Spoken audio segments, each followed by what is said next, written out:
were in that program in 1995 from John Muir High School in Pasadena. Please join me on stage to honor them, Kitchen, Joanna Moore and Tony Staples.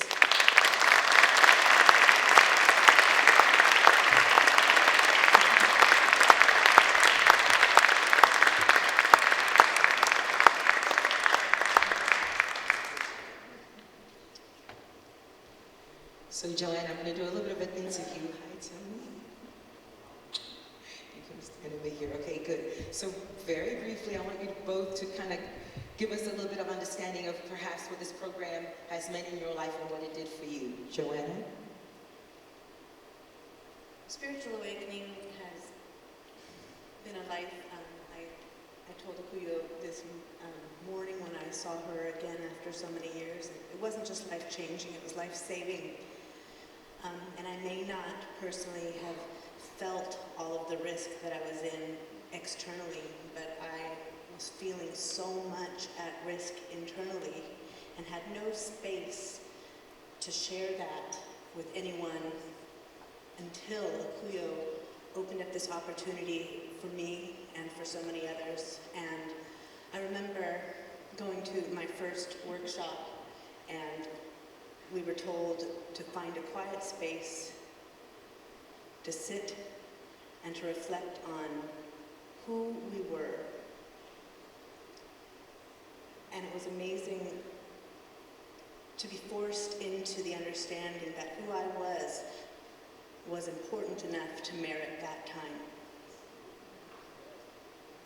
And it's been a blessing to carry that with me through life as an adult, through someone who works with young children, through someone who has worked in the healthcare community.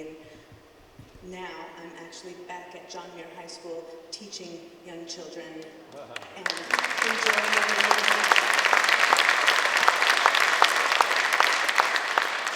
And I know that it's in a huge part because of my experience with Spirit Awakening, that those children are able to see in me someone who sees the value in them. And I just am so grateful to Lynn and to Akuyo and to the program. I am who I am because of the work that I was privileged to do with you. Thank you.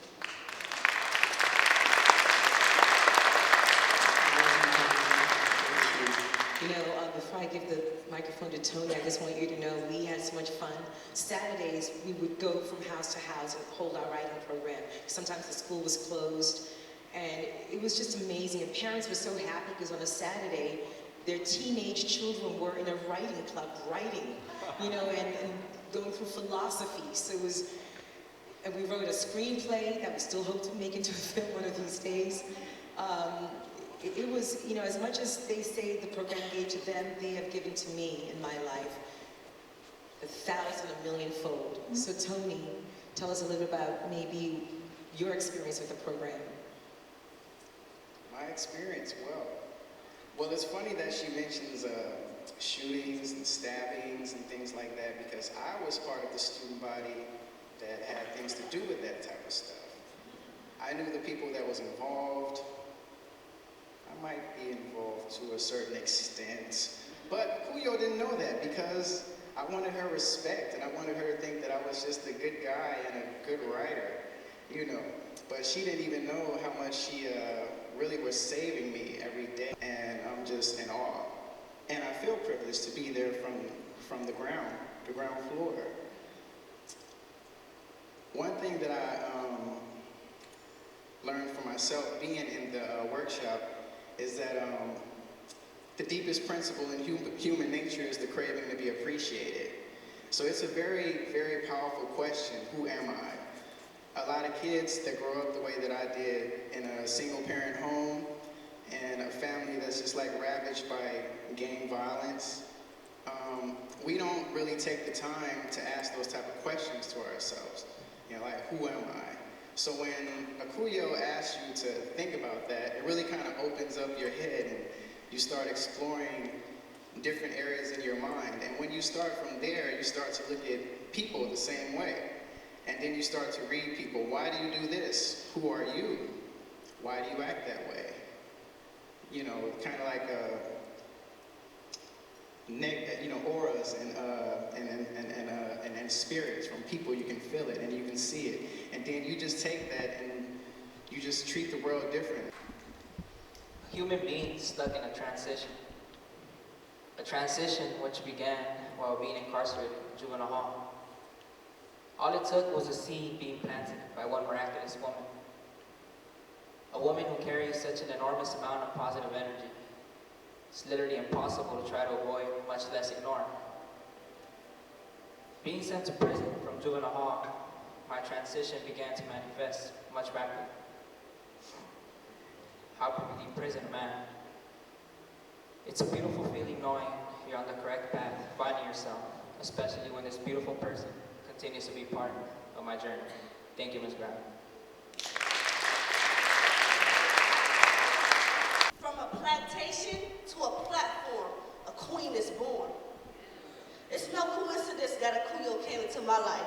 It's like Akuyo knew Akila and Akila was by my side. He asked me if I wanted to go to this trip to Africa, and I said yes, but was scared to go after it and took a chance and captured it. So, thank you, Akuyo, for coming into my life and never leaving my side. You're like an angel in disguise. With Spirit Awakening, I don't have to hide my flaws. I can be me. It's like you go underneath my skin and my flesh and heal wounds I can't see. So thank you, Akuyo, for giving and never taking. Because Spirit Awakening is a part of the village that raised me.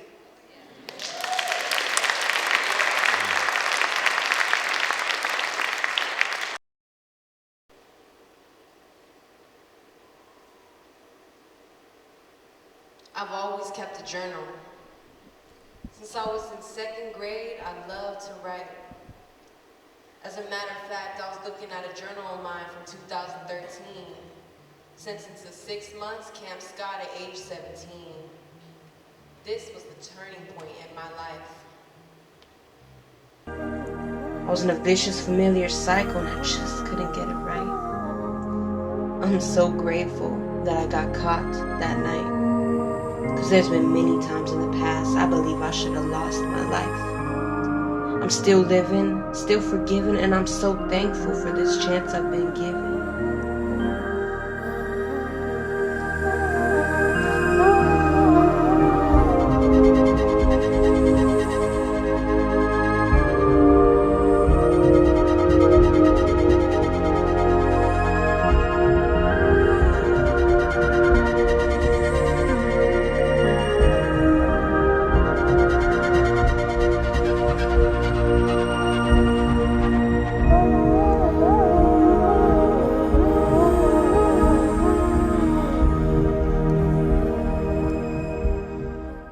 Thank you all for taking a stand, and thank you all for saying yes.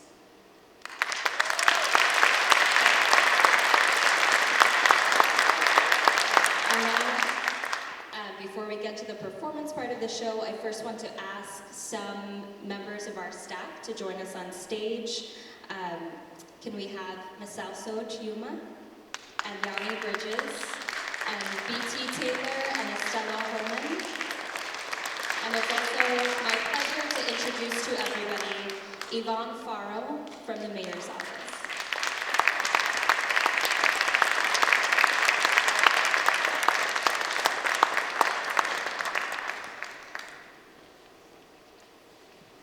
Thank you. Good afternoon, family. It's an honor to be here on this 20th anniversary of Spirit Awakening Foundation. My name is Yvonne Farrow. I'm a constituent service representative in the office of Mayor Eric Garcetti.